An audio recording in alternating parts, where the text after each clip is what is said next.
বিক্রি করে তারা বিদেশে যায় কাজ করতে। যখন আরব আমিরাতে কোনো আইন ভঙ্গ করে তারা, ফেসবুকে লেখালেখি করে হোক বা অন্য কোনোভাবে হোক, তখন কিন্তু ওদের আইন অনুযায়ী তারা ব্যবস্থা নেবে। এবং তখন বাংলাদেশ সরকার সচেষ্ট আছে, তারপরেও কিন্তু আমাদের জন্য কঠিন হয়ে যায় ওই ব্যাপারটাকে ঠিক করা। সুতরাং এটা কিন্তু আমাদের বাংলাদেশে এই আজকের এই প্রেস ব্রিফিং থেকে আমরা একটা বার্তা দিতে চাই যে দয়া করে আপনারা আইন বহির্ভূত কোনো কাজ করা থেকে বিরত থাকবেন। দ্বিতীয়ত হচ্ছে এই যে 626 জন, তার মধ্যে 417 জনের যে ডাটা, যে লিস্ট আমাদের কাছে আছে, সেই 417 জন যে অটো ক্যান্সেল হয়েছে সেটা ভিসা রিনিউয়ালের জন্য আমরা আবার পাঠিয়েছি। 417 জনকে আমরা ইতিমধ্যে পাঠিয়েছি, বাকিগুলো পর্যায়ক্রমে আমরা পাঠাচ্ছি আরব আমিরাতের সরকারের কাছে ভিসাটা রিনিউ করার জন্য, যে কেন কি কারণে তাদের অটো ক্যান্সেল হলো। এবং একই সাথে যে সকল কোম্পানিতে তারা কাজ করছে তাদের সাথে আমাদের দূতাবাস যোগাযোগ করছে যে যদি কোম্পানির কারণে তারা চাকরিচ্যুত হয়ে থাকে বা চাকরিচ্যুত হওয়ার কারণে যদি তাদের ভিসা ক্যান্সেলেশন হয়ে থাকে, সেই ক্ষেত্রে এমপ্লয়ার বা কোম্পানিরও কিছু দায় দায়িত্ব আছে। সেই জায়গাটা থেকে আমাদের দূতাবাস তালিকা ধরে ওই এমপ্লয়ারদের সাথে যোগাযোগ করে ওখানেও কোনো সমাধানের পথ খুঁজে পাওয়া যায় নাকি সেটা দেখবে। ইতিমধ্যে আমাদের অ্যাম্বাসেডর যে আবুধাবি এবং দুবাইতে আছে, তারা আরব আমিরাতের সরকারের সাথে যোগাযোগ করেছে এই সপ্তাহে। আজকে তো বৃহস্পতিবার, এই আগামী সপ্তাহে তাদের আলোচনা চলছে এবং আগামী সপ্তাহে মিটিংও আছে। আমরা আশা করছি একটা পজিটিভ রেজাল্ট আমরা পাবো। এরপরেও যেটা আমরা বলতে চাই, যেটা ইতিমধ্যেই বলা হয়েছে, যে আমাদের আরব আমিরাত বা বিভিন্ন দেশে আমাদের বাংলাদেশিরা যখন ফেক ডকুমেন্ট নিয়ে যায়, তখন কিন্তু সেই কারণে আমাদের বাংলাদেশিরা যারা যায় বিভিন্ন ভাবে কাজ করতে, তারা যেরকম বিপদে পড়ে, আবার যারা লিগালি যেতে যাচ্ছে তারাও কিন্তু বিপদে পড়ে। তো দুইভাবেই কিন্তু আমাদের এই শ্রম বাজারটা ক্ষতিগ্রস্ত হয়। তো এইগুলো উত্তরণের জন্য আমরা পররাষ্ট্র মন্ত্রণালয় এবং প্রবাসী কল্যাণ মন্ত্রণালয় অত্যন্ত নিবিড়ভাবে কাজ করছি। আমরা আইন যদি আরো শক্ত করতে হয় বা আইন সংশোধন করতে হয়, 2013 সালে অভিবাসন একটা আইন আছে, সেই আইন যদি সংশোধন করার প্রয়োজন হয়, সেটাও আমরা আইন মন্ত্রণালয় এবং সাথে কথা বলবো এবং সেই দিকে আমরা আগাবো।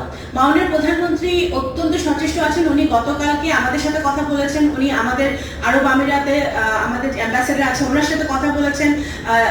প্রকৃত চিত্রটি উনি জানতে চেয়েছেন, উনি জেনেছেন এবং এর প্রতিকার করারও মন্ত্রী এবং বিএনপির সংগ্রামী মহাসচিব মির্জা ফখরুল ইসলাম আলমগীর, তিনি আজকে একটি বিস্ফোরক মন্তব্য করেছেন এবং তিনি কার দিকে এই তীর ছুঁড়েছেন এটি নিয়ে ইতিমধ্যে ব্যাপক বিশ্লেষণ শুরু হয়েছে এবং চলছে।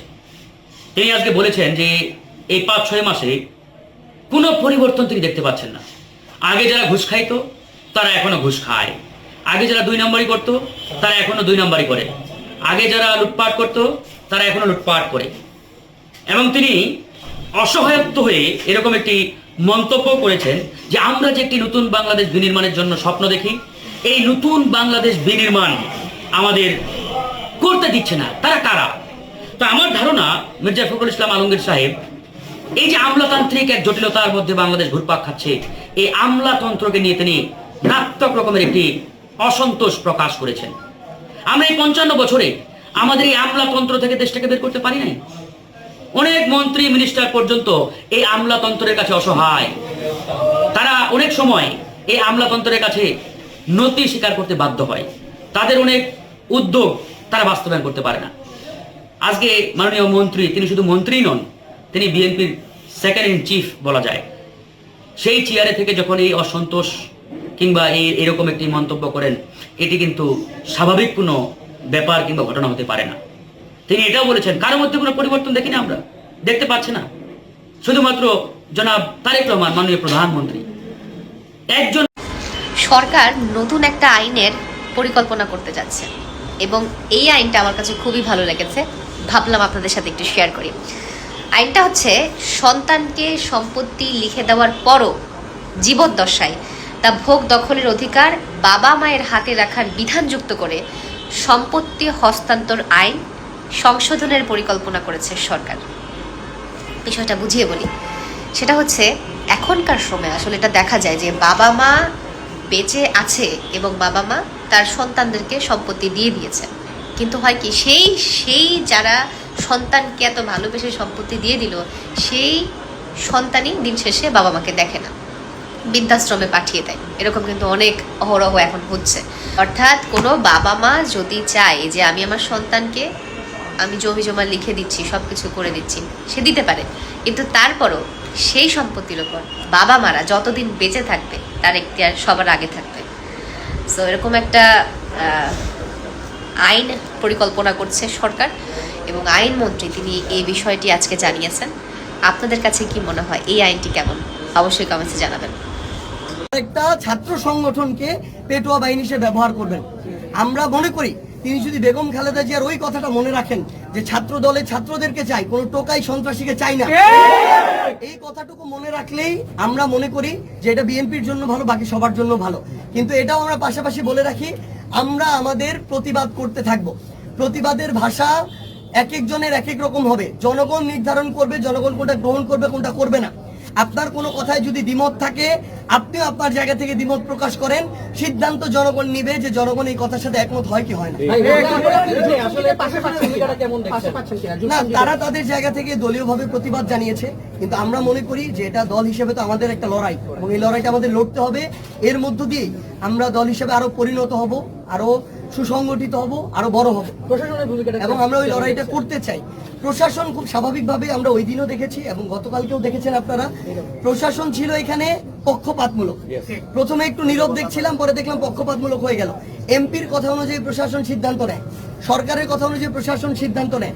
আপনারা গতকালকে দেখেছেন যখন সর্বশেষ একটা মামলা দায়েরের জন্য আমার পার্টির আহ্বায়ক এবং দক্ষিণাঞ্চলের মুখ্য সংগঠক হাসনাত আব্দুল্লাহরা একটা পুলিশ ফাঁড়িতে যায়, সেখানে আমাদেরকে, আমরা হয়তো সেখানে 100 জন ছিলাম, আমাদেরকে বাধা দেওয়ার জন্য পুলিশের বিভিন্ন ফোর্সের 500 জন ছিল। আমাদেরকে তারা বাধা দিয়েছে, আমাদের 5 জনের একটা প্রতিনিধি দল গিয়েছে, কিন্তু তার সামনে দাঁড়িয়ে ছাত্র দলের গুন্ডারা, সন্ত্রাসীরা যারা রক্তাক্ত করেছে আমাদেরকে, আমাদের ভাইয়ের চোখ কেড়ে নিয়েছে, তারা যে মানে টোকাইয়ের মতো স্লোগান দিচ্ছিল, যেই ভাষায়, নোংরা ভাষাগুলোতে আপনারা দেখেছেন, তাদেরকে প্রতিহত কিন্তু করে নাই, তাদেরকে বাধা পর্যন্ত দেয় নাই। অথচ আমরা শুধু একটা মামলা করতে যাচ্ছিলাম, আমাদেরকে বাধা দেওয়া হয়েছে। তাহলে দেখেন প্রশাসন কাদের পক্ষে কাজ করছে। আমরা প্রশাসনকে আহ্বান করি, দয়া করে আপনারা আপনাদের পেশাদারিত্বটা আর বিক্রি করে দিয়েন না। যদি এটা করেন, হয়তো এমন হবে আগামীতে বাংলাদেশ পুলিশ নামক এই প্রতিষ্ঠানটা বাংলাদেশে আর থাকবেই না, মানুষের সামনে কোনোদিন মাথা উঁচু করে দাঁড়াতে পারবে না।